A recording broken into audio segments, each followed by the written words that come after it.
Glória a Deus.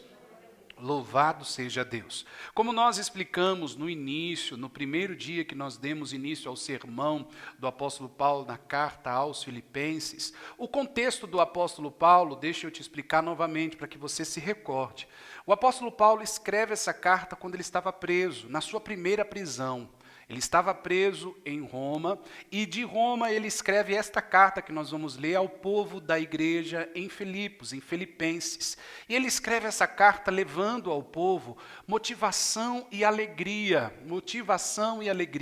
E escreve também essa carta para agradecer pelas orações e pela ajuda que o povo havia enviado para mantê-lo na prisão, para que ele pudesse passar os dias em que ele estava na prisão. E Paulo também escreve essa carta com o intuito de alegrá-los na forma e na maneira com que eles criam em Jesus Cristo e na forma e na maneira com que eles eram igreja de Jesus. Por isso que essa carta é chamada de carta da alegria. Carta do que, igreja? Da alegria. Mas, pastor, existe alegria em uma situação em que, como o apóstolo Paulo estava vivendo? A palavra de Deus diz que sim. Muitas são as pessoas que pensam que não existe alegria nos momentos, de que não pode se tirar a alegria do momento da dor. A palavra de Deus diz que sim. A palavra de Deus diz que pode se encontrar alegria em meio às tribulações. A palavra de Deus diz que sim. A palavra de Deus diz que mesmo quando eu imagino que não há saída e não há solução, a palavra de Deus nos ensina que há sim também motivo de nos alegrarmos do Senhor. Porque a nossa alegria não pode ser as circunstâncias que vivemos ou que estaremos enfrentando naquele dia, naquele ano, naquela hora. Mas a nossa alegria deve ser sempre o Senhor. E o apóstolo Paulo vai ensinar que os cristãos devem viver para Cristo e por Cristo. E é isso que temos aprendido durante esses domingos, lendo esta carta do apóstolo Paulo aos Filipenses. Glória a Deus. E ainda estamos no capítulo 1. Se você não acompanhou desde o início, eu aconselho você, vá no nosso canal do YouTube e você pode acompanhar desde o início como foi até aonde nós estamos aqui, ainda no capítulo 1. Hoje, a partir dos versículos 19 até o versículo 30, vai ser a nossa leitura. Quem entendeu o contexto, então? Ele está escrevendo da onde essa carta? Da casa dele? Não, ele está escrevendo essa carta da onde?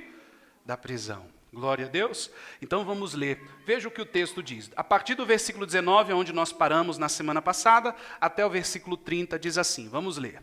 Pois sei que o que me aconteceu, resultará em minha libertação, graças às orações de vocês e o auxílio do Espírito de Jesus Cristo. Aguardo ansiosamente e espero que em nada serei envergonhado. Ao contrário, com toda a determinação de sempre, também agora, Cristo será engrandecido em meu corpo, quer pela vida, quer pela morte, porque para mim o viver é Cristo e o morrer é lucro. Caso continue vivendo no corpo, terei fruto do meu trabalho e já não sei o que escolher. Estou pressionado dos dois lados. Desejo partir e estar com Cristo, o que é muito melhor. Contudo, é mais necessário, por causa de vocês, que eu permaneça no corpo. Convencido disso, sei que vou permanecer e continuar com todos vocês, para que o seu progresso e alegria na fé, a fim de que, pela minha presença, outra vez, pela minha presença, outra vez, a exultação de vocês em Cristo Jesus transborde por minha causa. Versículo 27 em diante. Não importa o que aconteça, exerçam a cidadania de maneira digna do Evangelho de Cristo, para que assim, quer eu vá, os veja, quer apenas ouça ao seu respeito em minha ausência, fique eu sabendo que vocês permanecem firmes num só espírito, lutando unânimes pela fé evangélica, sem de forma alguma deixar-se intimidar por aqueles que se opõem a vocês. Para eles, isso é sinal de destruição, mas para vocês, de salvação. Isso da parte de Deus, pois a vocês foi dado o privilégio de não apenas crer em Cristo, mas também de sofrer por ele, já que estão passando pelo mesmo combate que me viram enfrentar, e agora ouvem que ainda enfrento. Glória a Deus. Então nós vamos agora nos debruçar a partir do versículo 19, versículo após versículo, até o versículo 30. No início, então, o apóstolo Paulo, nesta continuação da carta, veja aí no versículo 19, igreja, ele diz assim: pois sei que o que me aconteceu resultará em minha libertação, graças às orações de vocês e o auxílio do Espírito de Jesus Cristo. No primeiro versículo que a gente lê, a gente já entende então um pouco do porquê o apóstolo Paulo consegue então, de dentro de uma prisão, consegue através de uma carta passar alegria para os leitores dessa carta que estão fora da prisão, que estão num contexto, numa forma de vida completamente diferente da dele. E ele passa essa alegria para essas pessoas. Aqui a gente já começa a entender o porquê o apóstolo Paulo estava suportando uma situação como aquela de prisão e o porquê ele estava levando esta alegria para os filipenses. Ele já inicia agradecendo: obrigado pelas orações de vocês. E aqui eu quero parar para que a gente possa colocar em prática algumas coisas nesse versículo. Igreja, primeira coisa, não é pecado você pedir oração. Não é se rebaixar, não é dizer, não vou pedir oração porque senão vai pensar que eu estou passando por coisa assim ou por coisa assado. Às vezes o cristão tem mania de ficar premeditando as coisas na cabeça que não tem nada a ver. Pedir oração não é pecado. Por isso que eu sempre digo, vocês oram por mim porque eu preciso de oração. Preste bem atenção, a oração, orar uns pelos outros, isso precisa acontecer. Você precisa orar pelo seu filho, seu marido, sua esposa, você precisa orar pelos seus netos, pelos seus familiares, você precisa orar pelos seus vizinhos, por quem você conversa, por quem você não conversa. A oração, veja que ele fala pelas orações e pelo auxílio de Cristo Jesus, ou seja, ele agradece, ele fala, eu sei que eu vou sair desta situação aqui. Ele cria que ele iria sair desta prisão em que ele estava. E é verdade, ele saiu, nós vamos ver isso mais adiante. Mas a compreensão é a oração, igreja, a oração. Quando nós oramos uns pelos outros, essas pessoas em Cristo Jesus são fortalecidas. Essas pessoas, muitas das vezes, talvez nem venham imaginar que você ora por elas. Ou você talvez não imagina que você é resultado das orações de alguém. Então não é pecado você se impor e dizer assim, ore por mim, fulano, me inclua em suas orações. Ou seja, o apóstolo Paulo suportando toda aquela situação, porque existia uma igreja que orava por ele. Existia pessoas que intercediam em oração por ele. Por isso que ele fala, eu agradeço a vocês. Ou seja, ele agradece pelas orações. E diante disso o apóstolo Paulo, ele é grato. Ele é o quê, igreja? Grato. Ele reconhece que ele é resultado de oração. Ele reconhece que se está ali é porque as orações, é porque o poder de Deus tem mantido ele naquela situação. Feito com que ele não olhasse aquela situação para pior, mas ele via aquela situação para a glória de Deus. Então está aí o porquê muitos de nós cristãos, crentes em Cristo Jesus, às vezes não sabemos lidar com situações em nossas vidas, porque não somos pessoas de oração. Gente, se tem uma coisa que eu acredito que se Deus assim quiser cobrar de nós no dia do juízo, vai ser tempo. Ele vai mostrar todas as vezes que a gente teve tempo, mas a gente preferiu ficar com o celular. Ele vai mostrar todas as vezes que a gente teve tempo, mas a gente preferiu ficar com a série da internet. Ele vai mostrar todas as vezes que a gente teve tempo, mas a gente preferiu dormir um pouco mais. Ele vai mostrar todas as vezes que a gente teve tempo, mas a gente falou que preferia descansar do que buscar a Ele. Ele vai mostrar todas as vezes que a gente teve tempo, mas a gente arrumou coisa para fazer que não era necessário para fazer naquele dia e naquela hora, só para ter uma desculpa para não buscarmos a Ele. Ele vai mostrar sim. Porque se tem uma coisa que o que temos, e quando não temos a gente arruma, chama-se tempo. E o tempo de oração na vida do crente é importante. O tempo de oração na vida do crente é importante. O apóstolo Paulo chega a dizer que ele agradece pelas orações e mais para frente ele vai dizer, eu estou pronto tanto para viver por Cristo, tanto para morrer por Cristo. Veja o que é uma vida de comunhão com Deus. Veja o que é uma vida de comunhão com Deus. Eu não digo, igreja, isso aqui no pragmatismo, dizendo, olha, você tem que orar. Não. Isso tem que ser natural nosso. Isso tem que ser natural nosso. O pássaro, você vê um monte de passarinho andando pelo chão na rua? Não. O que é mais natural, você olhar para o céu e ver passarinhos o quê? Voando. Porque é o natural, ele faz isso por naturalidade. Assim é o crente. A oração precisa fazer parte da vida dele. E se tem uma coisa, igreja, volto a repetir, que Deus vai poder nos mostrar no dia que estivermos diante dele, Jesus Cristo, é que temos tempo, mas a gente escolhe outras coisas. É que temos tempo, mas a gente escolhe o quê? Outras coisas. Ele vai mostrar para nós. Então o apóstolo Paulo está dizendo sobre as orações e agradece aos irmãos que oram por ele. Então, aqui a gente já compreende, ele permaneceu naquela situação, mas ele foi resultado de oração de muitas pessoas. Glória a Deus. Então, que nós possamos ser pessoas compreensivas a entender. Não é humilhação nenhuma você pedir oração. Não é humilhação nenhuma você falar, fulano, me inclui em suas orações. Não é humilhação nenhuma você pedir. Não é humilhação nenhuma você orar, porque até mesmo não gosta de você. Não, isso é ser cristão. Isso é ser crente de fato e de verdade. Glória a Deus. Continuamos. E aí no versículo 20 ele vai dizer então, aguardo ansiosamente e espero que em nada serei envergonhado. Olha que importante isso. Ele diz que tem a certeza que o Deus a qual ele serve, Cristo Jesus, não o envergonhará. Ele tem certeza que tudo o que está sendo realizado diante de Deus, está sendo para a glória de Deus e que ele não vai ser envergonhado. Aqui a gente aprende outra coisa, presta atenção. Nós, como cristãos, como crentes em Cristo Jesus, precisamos ter absoluta certeza de onde está a nossa fé. Igreja, quando a gente não tem certeza de onde está a nossa fé, a gente fica volúvel, a gente fica inconstante. Quando a gente tem certeza de onde está a nossa fé, a gente aprende a descansar e confiar em Deus, ainda que tudo pareça impossível. Ainda que pareça que não vai ter solução para mim, eu aprendo a confiar em Deus. E aqui eu faço uma pergunta para todos nós, aonde está a nossa confiança?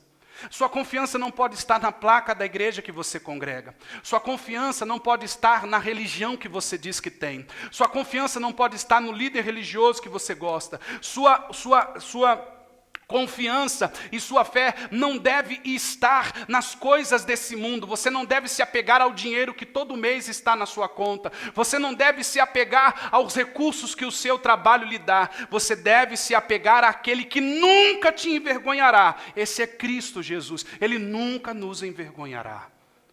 Ele nunca nos envergonhará, porque Ele morreu na cruz por nós. Ele foi aquele que sem eu e sem você merecer, pagou nossa dívida, o nosso pecado. Aquilo que me afastava de você e dele, Ele pagou por nós. Ele veio a este mundo, Ele se despiu, nós vamos ver nessa carta, é nessa carta que o apóstolo Paulo diz assim, sendo Ele Deus, Ele Ele se esvaziou, Ele não aceitou ser reconhecido como Deus, Ele se humilhou, Ele se esvaziou para se encarnar como ser humano, para sofrer no meu e no seu lugar. Esse é Jesus Cristo. Esse é o Cristo, meu e o seu Salvador. Será que a sua fé está nele? É nele que está a sua fé? É em Jesus Cristo que está a sua fé? Ou quando as coisas não vai bem, você fica, tá vendo? Eu vou para a igreja, olha o que me acontece. Olha o que está acontecendo. Minha vida, quanto mais eu oro, quanto mais eu faço isso, quanto mais eu... Se a sua fé está em Cristo, você pode ter certeza, Ele não permite você ser envergonhado.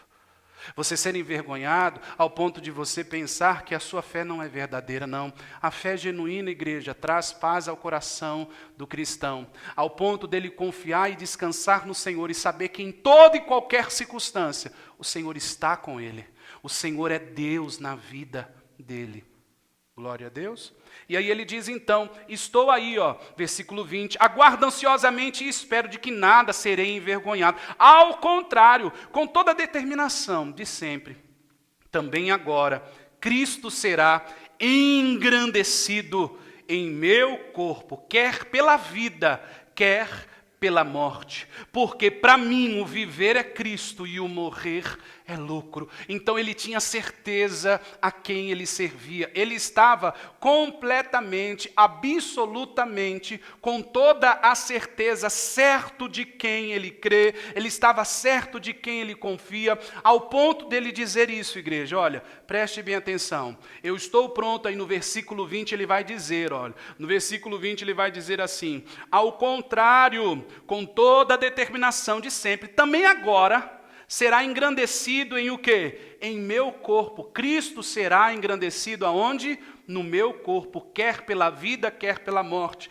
Por que ele estava dizendo isso? Poderia ser que o próximo julgamento que ele fosse ter ia resultar na morte dele, como a última prisão, a terceira prisão do apóstolo Paulo, resultou na morte dele. Ele sabia aqui que ele podia morrer, mas ele disse: se eu morrer, eu vou glorificar a Cristo no meu corpo. Mas se eu ficar vivo, eu vou viver, continuar vivendo para Cristo. Eu vou continuar vivendo para quem? Para Cristo. Aí ele diz: mas se eu morrer, o morrer é lucro, mas o viver é Cristo. O viver é Cristo. Vou ler de novo. Você vai ser engrandecido no meu corpo, quer pela vida ou quer pela morte. Então, ou seja, viver para a glória de Deus e morte para a glória de quem? Para a glória de Deus. Não tenha medo de falar, a morte também é para a glória de Deus. Porque o crente, ele apenas volta para casa. Jesus Cristo disse: vou preparar-vos um lugar. João capítulo 14. Vou preparar-vos um lugar, para que aonde eu esteja, vós também estejais. Então Jesus Cristo nos preparou um lugar, porque Cristo Jesus foi o primeiro dos mortos a ressuscitar para uma vida eterna. Por isso que é através dele que somos salvos. Você não é salvo pelo nome do padre, do papa, do pastor, do bispo, do diácono, pela religião. Você é salvo por Jesus Cristo. Nós só somos salvos por Jesus Cristo. Então, por isso que ele vai dizer aí, ó, ele vai dizer, quer pela vida, quer pela morte, não importa, é Cristo. Porque para mim, o viver é para o meu luxo. É isso? Porque para mim o viver é pelo dinheiro. Para mim o viver é pela minha família, eu vivo pela minha família. Para mim o meu viver é pelo meu trabalho, eu vivo para trabalhar, é isso? Para mim, o meu viver é para as minhas vaidades, meu corpo, minhas regras, é isso? Não, ele vai dizer o que eu vivo no meu corpo. O meu viver é viver para Cristo. Quando eu vivo para Cristo, eu vou ser o melhor pai, porque Cristo me ensina a ser um pai melhor. Quando eu vivo para Cristo, eu vou ser o melhor marido, porque Jesus me ensina a ser marido. Porque nele tem um modelo, eu posso ser parecido com Cristo. Eu posso ser parecido com Cristo. Então o meu viver é Cristo. O meu viver é o que, igreja? É Cristo. Eu vivo por Cristo. Eu vivo para Cristo. Porque, igreja, preste bem atenção, o mundo é corrompido, a gente bem sabe. O mundo vem andando num progressismo enorme, dia após dia. Esses dias eu todo feliz, pensando, falei, poxa, saiu, eu gosto das séries antigas, dos desenhos antigos da Disney, e entre eles estava quando perde o sapato, lá esqueci, o Cinderela. Mas a nova Cinderela já está completamente mudada, não é a fada que aparece. É um homem que aparece no lugar da fada. É um homem, que eles chamam drag queen, não sei, que aparece no lugar da fada. O mundo está completamente transformado. Tudo transformado. Ou a gente vive em rumo do mundo, ou você vive em rumo de Cristo. Sabendo selecionar o que você escuta, o que você vê, como nós falamos, sabendo selecionar até mesmo o que você assiste, sabendo selecionar até mesmo o que você passa no feed das suas redes sociais, porque o mundo está progredindo e está engolindo as pessoas. As músicas debaixam e denigrem a imagem da mulher, e as mulheres dançam sorrindo as músicas. As músicas de sertanejo para cima, que quando não é um sertanejo raiz, é horrível. Ensina o homem a trair a mulher, e a mulher trair o homem, e a mulher aceitar um homem que tem outra. O mundo está progredindo. Então, o mundo progredindo, o mundo avançando, essa promiscuidade que se encontra no meio deste mundo, desta geração. Como vivemos, pastor? Vivemos por Cristo e para Cristo. por Cristo e para Cristo. É assim que vivemos. É assim que vivemos. Mas vou repetir, vou falar uma coisa. Não é como crente habitolado, pessoa doida, sabe? Não é isso. É sabendo e tendo o tempero adequado de como você vive. Sabendo selecionar o que você vê, os ambientes que você está. Porque viver para Cristo e por Cristo é assim. Como é que você vai ser sal no mundo e luz no mundo sendo igual aos demais incrédulos? Como seremos? Então ele vai dizer, eu vivo para Cristo. Eu vivo por Cristo. O meu viver é Cristo. Mas e se eu morrer? É lucro. Por que é lucro? Terei fruto do meu o quê?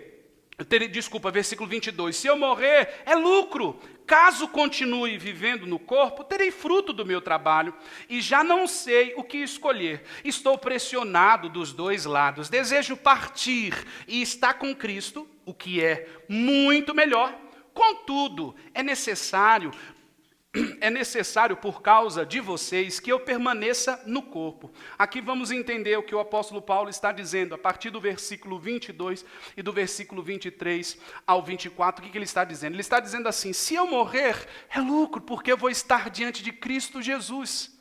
Mas agora eu estou pressionado, porque eu estou ouvindo que vocês estão progredindo, que vocês estão desenvolvendo como igreja, que vocês estão virando crentes amadurecidos como igreja. Logo eu penso que se eu ficar mais tempo com vocês, pregando a palavra de Deus para vocês, mais vocês vão crescer espiritualmente,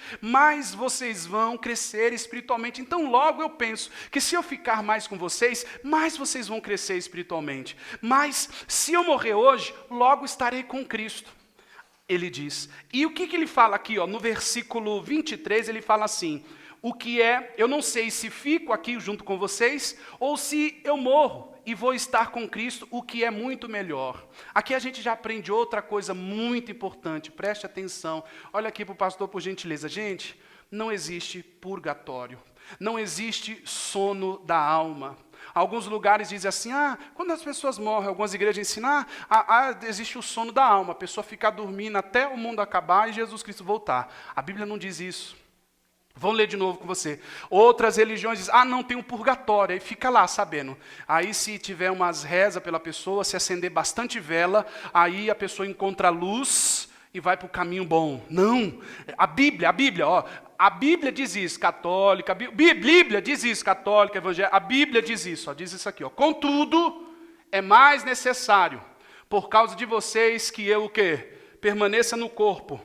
Não, desculpa, volta por gentileza no versículo 23, por gentileza. Vamos ler o 23. Estou pressionado dos dois lados, desejo partir, e estar com quem, gente?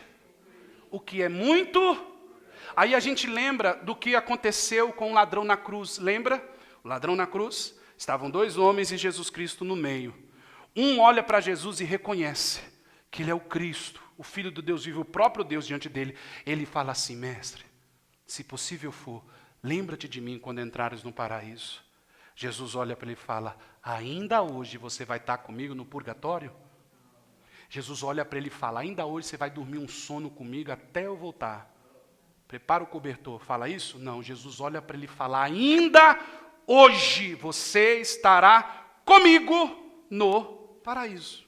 Então não tem esse negócio de intermediário, não tem de Beltrano tá dormindo. Não, está com Cristo ou está com Satanás, não tem outra.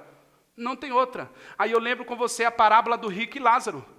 Lázaro, o mendigo, morre e vai para o céu. O rico morre e vai para onde?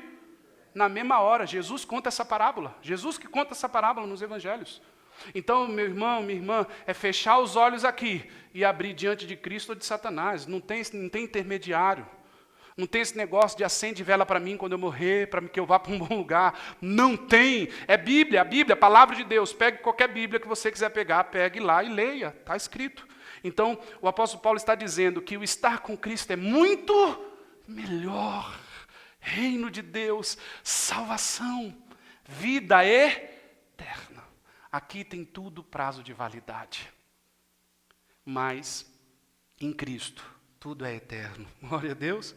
E aí continuamos então. Versículo 25 em diante. Convencido disso, sei que vou permanecer e continuar com todos vocês, para o seu progresso e alegria na fé. Para o seu progresso e alegria no quê? Vamos entender o versículo 25 em diante.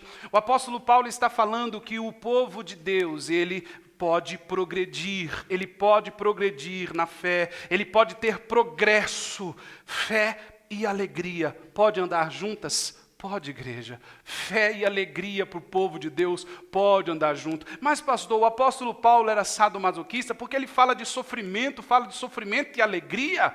Porque, igreja, preste atenção, para o crente em Cristo Jesus, para o cristão, sempre ele encontra em Cristo alegria, não nas circunstâncias. As circunstâncias sempre nos entristecem mesmo, as circunstâncias sempre nos amarguram mesmo. Você está aqui, feliz da vida, você está aqui, aí você vai dormir, aí você fala assim, poxa, às vezes engana a gente, né? Os aplicativos do celular diz lá, amanhã sol, a máxima 20 e poucos graus, aí você vai dormir falando, amanhã já sei, vou trabalhar de óculos escuros, amanhã eu não vou precisar ir com aquele monte de roupa, eu já sei, vai ser. Quando você acorda, você mora em Paris, né? Aqui Paris, diz que aqui é Paris. Aí você abre a janela, aquele sereninho, aquela garoinha grossa que você fala, meu Deus, cadê o sol? Isso desanima a gente, desanima ou não desanima? Imagina as circunstâncias da vida. Imagina as dificuldades que a gente enfrenta. Por isso que Paulo fala assim, o viver é Cristo. Porque se eu for viver a circunstância, eu vou estar chorando toda hora, eu vou estar resmungando toda hora. Eu vou perguntar, você não precisa levantar a mão se você não quiser. Mas quem conhece alguém rabugento? Quem é rabugento reclama de tudo. De tudo. Se está frio, está ruim. Se está calor, está ruim. Se a comida está boa, está ruim. Tudo está ruim. Tudo tem um motivo para reclamar. Tudo tem um motivo para reclamar. Tudo tem... Tudo tem um motivo para o quê? Então, ou seja, porque as circunstâncias fazem isso com a gente mesmo. Como no desenho animado, Muttley, o cachorro do Dick Vigarista, só reclamava. Só reclamava. Entende? Ou então a gente vai virar o bonequinho lá, o coiote e o lobo. Ó céu, ó vida, ó azar. Nada. Mas quando a gente vive para Cristo, quando a gente vive para quem? Porque o viver é Cristo. Viver é o que, igreja? Quando eu vivo para Cristo, por Cristo, o que é viver para Cristo, por Cristo? Igreja, é você sair do controle da sua vida, é você sair do volante da vida e falar, Senhor, a partir de hoje eu viro passageiro, toma domínio da minha vida. Não é você dar a sua vida para a religião, porque na história da religião tem muita decepção, na história da religião tem sangue para tudo quanto é lado, na história da religião tem sofrimentos, mas é Cristo.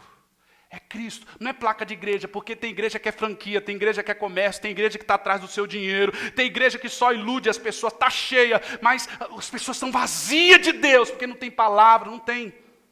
É Cristo, gente, é Cristo, Jesus Cristo. Porque se você viver pela igreja, a igreja uma hora ou outra vai te decepcionar. O irmão, uma hora ou outra, não vai dar paz do Senhor para você, vai ficar com, poxa, nem deu graça e paz para mim, o que está acontecendo, não volto mais nessa igreja. E não olha para Cristo, viva por Cristo e para Cristo. Então ele diz, o progresso, ele diz que o crente, ele progride, ele cresce, o crente, ele progride, ele cresce. Você pode dar feijoada para um bebê recém-nascido? Você vai matar ele.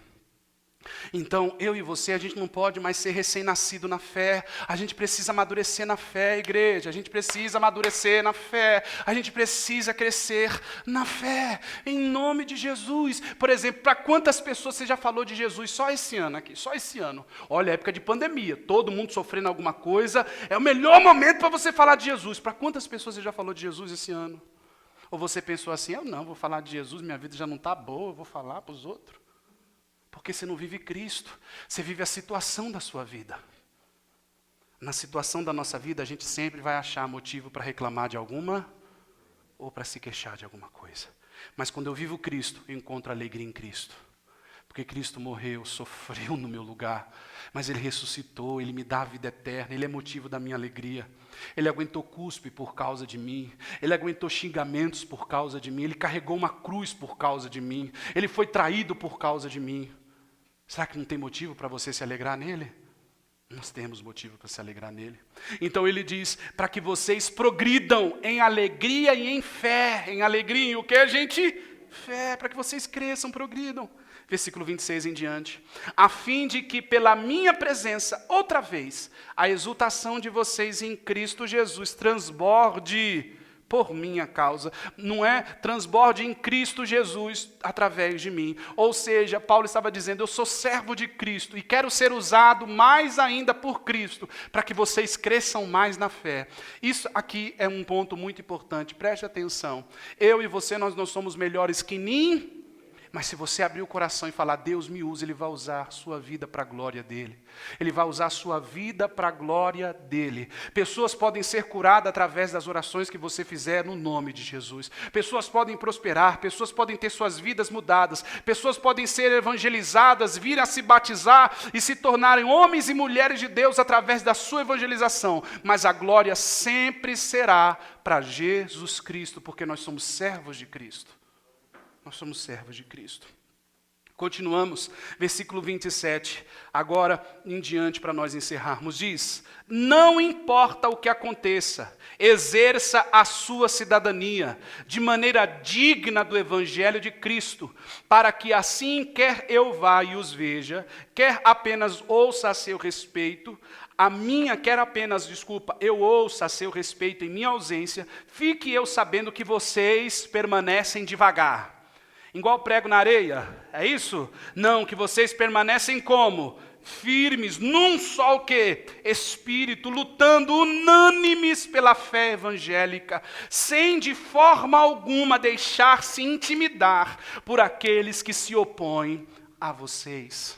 Exerçam a cidadania do reino de Deus, exerçam a cidadania. Por que o apóstolo Paulo estava falando isso? O povo da cidade de Filipos, Filipos era como se fosse uma segunda Roma naquela época. Então o povo se orgulhava, não, nós somos cidadãos romanos. Não, nós somos. É igual essa. Antigamente tinha muito isso, né? Paulista contra nordestino. Não, eu sou paulista, fulano é nordestino. Não sei, lembra quando tinha essas rinchas, essas coisas horríveis? Teve muito tempo isso. Então o povo de Roma se gabava. Mas Paulo estava dizendo, ei, não importa o que aconteça, exerça a cidadania de maneira digna do Evangelho. Seja cidadão de Cristo. Em outras palavras, seja cidadão do reino de Deus. Do reino de quem? Por que o apóstolo Paulo fala isso? Mas pastor, a gente pode, o reino de Deus ainda não veio, Jesus Cristo ainda não voltou. Mas eu posso te dizer um já e ainda não. Porque Jesus Cristo esteve entre nós. Pregou a verdade, morreu na cruz, ressuscitou ao terceiro dia para nos trazer a vida. E disse, ide por todo mundo pregar o evangelho a toda o quê, igreja? Criatura, glória a Deus, vocês estão experientes, hein? Então, ide por todo mundo pregar o evangelho e anunciai a volta do Senhor, anunciai que o reino é chegado. Então, nós podemos viver aqui, ter um pouco da experiência aqui do que vai ser na glória. Porque, por exemplo, vou dar um exemplo para você, na glória não vai dar para você entrar lá com mágoa no coração, então você já pode limpar o seu coração agora. Na glória, por exemplo, não vai dar para você entrar e para fofocar com a Maria ou com o José. Então você já tem que parar de fofocar agora. Na glória, por exemplo, não vai dar para mim dar os meus olhos às mídias sociais, à pornografia, dar meus olhos às mídias sociais, às cobiças da carne, às luxúrias da vida, tudo aquilo que me puxa. No reino de Deus não vai ter nisso. Então tem que me desvencilhar agora, viver como cidadão do reino de Deus aqui na terra. Eu ainda não estou lá, mas eu tenho que viver aqui como se já estivesse lá. No reino de Deus não vai dar para mim dizer, eu te odeio, não suporto você não me desce na garganta. Não, no reino de Deus não vai ter isso, porque você nem vai entrar lá assim. Então a gente já tem que começar a amar o próximo aqui. A gente já tem que começar a orar pelo nosso próximo aqui. Não tem esse negócio de, eu vou esperar porque daqui a pouco eu perdoo. Eu vou esperar porque daqui a pouco eu mudo. Eu vou esperar porque uma hora eu mudo. Se o meu jeito fere as pessoas, tem que mudar a igreja. Nós temos que assumir a cidadania do reino dos céus. E nós temos que assumir e buscar sermos parecidos com Cristo. Sermos parecidos com quem, igreja? Com Cristo. E aqui ele fala então para viver unânimes num só espírito, uma fé evangélica. Então ele fala, vocês têm que viver unido. Então o crente precisa ser unido, igreja. O crente precisa ser o quê? Unido, converse com os irmãos, nós somos irmãos uns dos outros, não tenha vergonha de dizer graça e paz, meu irmão, não tenha vergonha de receber um irmão que chega na igreja a primeira vez, seja bem-vindo, sinta-se em casa, isso não é só trabalho meu, é nosso, nós somos uma família em Cristo Jesus. Você está percebendo que a última coisa que nós vamos colocar lá fora é a placa da igreja, é justamente para você não representar a placa da igreja, é para você representar Cristo. Quando a pessoa chegar aqui pela primeira vez, você poder dizer, seja bem-vindo, seja bem-vinda. A pessoa nunca te viu na vida, mas a pessoa vai abrir um sorriso para você e falar, caramba, estou sendo bem recebido. Não deixa isso só para o pastor, nós somos irmãos em Cristo. Por isso que ele vai dizer aí, vivendo, permaneçam firmes num só o quê? Espírito, lutando unânimes pela fé o quê? Evangélica, lutando, sendo unânimes, sendo unidos. Versículo 28. Sem de forma alguma deixar-se intimidar por aqueles que se opõem a vocês. Porque, igreja, preste bem atenção, é muito importante isso. Nós precisamos, porque ele está falando aqui, não importa o que aconteça, exerça a cidadania, né? Exerça a sua cidadania de maneira digna do Evangelho. Eu vivo Cristo Jesus. E não importa quem se opõe a mim, eu não vou ter medo, não tenha vergonha de viver Cristo. Não tenha vergonha, por exemplo, de levantar os valores do cristianismo. O cristianismo, a palavra de Deus nos ensina, por exemplo, que o aborto é assassinato. Não tenha medo numa conversa entre pessoas e pessoas falar assim, eu sou a favor do aborto. E não tenha medo de você dizer, eu sou contra. Sou a favor da vida. Então você é pró-vida, ou então você é feminista, ou então você é machista, porque tem essas bandeiras aí, você é de esquerda ou você é de direita, Não. Sou de Cristo Jesus. Eu não sou de nenhum partido, eu sou de Cristo Jesus. Então você vai com o político A, você vai com o político C? Eu posso até me familiarizar com coisas que eles ou se familiarizam, mas eu sou de Cristo. Não tenha vergonha, igreja. Não tenha vergonha numa roda de amigos de dizer assim, sou cristão. Não tenha vergonha. Creio em Cristo Jesus.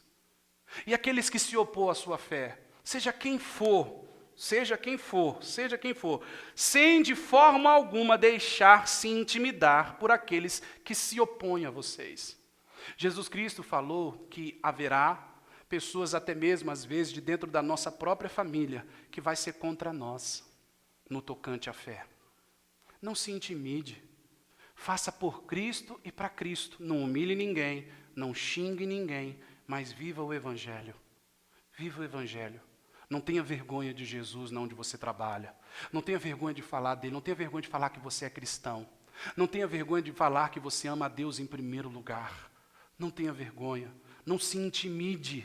Não se intimide, por exemplo, com todo esse avanço que está aí. Hoje você não pode dizer, hoje está sendo até pecado, corre o risco de, se você disser que você é homem, corre o risco de você apanhar no meio da rua.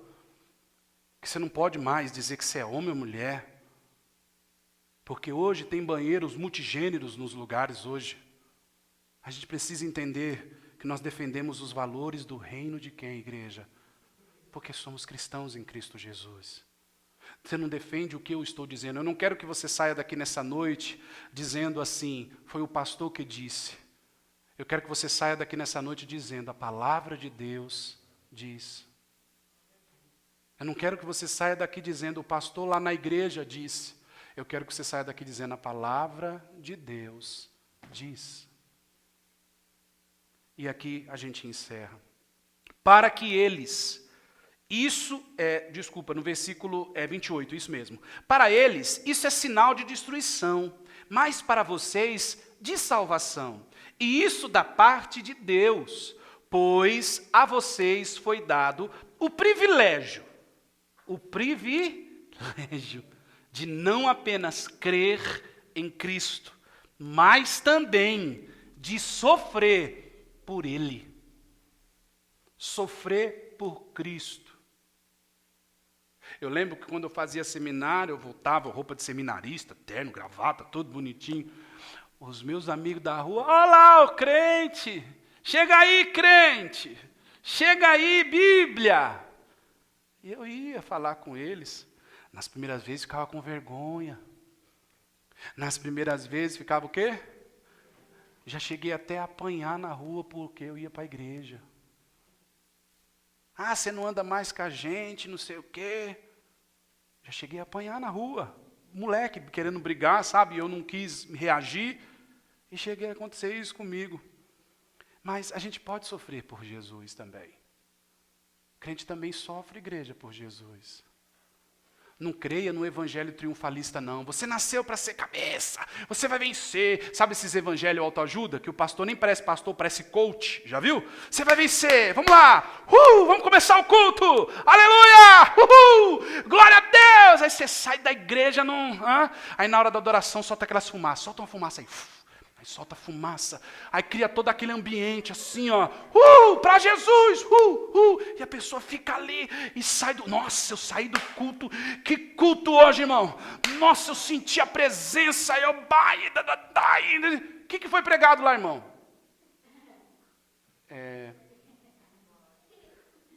Teve uma hora lá que leram um versículo da Bíblia lá, mas foi tão emocionante, irmão, que eu nem lembro, aleluia,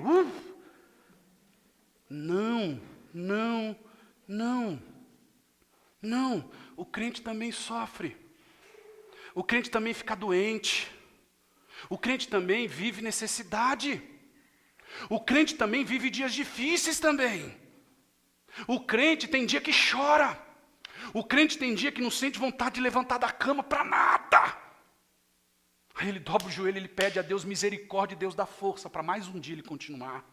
O crente também sofre. O crente também sofre. E também sofre por Cristo. Por quem, gente? Por Cristo. Por você crer. Por você não ser Maria, vai com as outras. Para você não, por exemplo, não se envolver nos assuntos, nas rodas dos amigos, nas rodas das pessoas, para que você diga assim, não, eu não concordo com isso. Ah, mas por que você não concorda? Porque eu sou crente. Ih, você é crente. A gente tem que estar entendido que muitas das vezes nas festas de famílias a gente não vai ser convidado. A gente tem que estar entendido que às vezes na festa de família vão falar assim, ih, não chama fulano não bebe mais. Ih, não chama fulano mais. Ih, para de falar palavrão, fulano chegou, é crente. Você tem que estar preparado. E aqui a gente encerra, prometo. Pois a vocês foi dado o privilégio de não apenas crer em Cristo, mas também de sofrer por Ele, já que estão passando pelo mesmo combate que me viram enfrentar. E agora ouvem que ainda o quê, gente? Que ainda enfrento. Então ele estava falando, eu também passo por lutas. Eu também passo por lutas. Então ele falou, vocês ouviram falar que eu estava enfrentando uma luta, e eu ainda enfrento. Então, ou seja, permaneçam. Então, igreja, o que a gente aprende com tudo isso nessa noite? Nós podemos viver por Cristo e para Cristo. Ou você pode viver para você e por você. Você pode viver toda a sua vida centrado no seu umbigo, seus desejos e suas vontades, não importa o que Deus quer para você. Ou você pode viver o que Deus quer para você, dizendo não aos seus prazeres, às suas vontades, aos seus desejos, e colocando Cristo em primeiro lugar. Fique de pé, quero orar por você. Vamos orar juntos em nome do Senhor Jesus Cristo.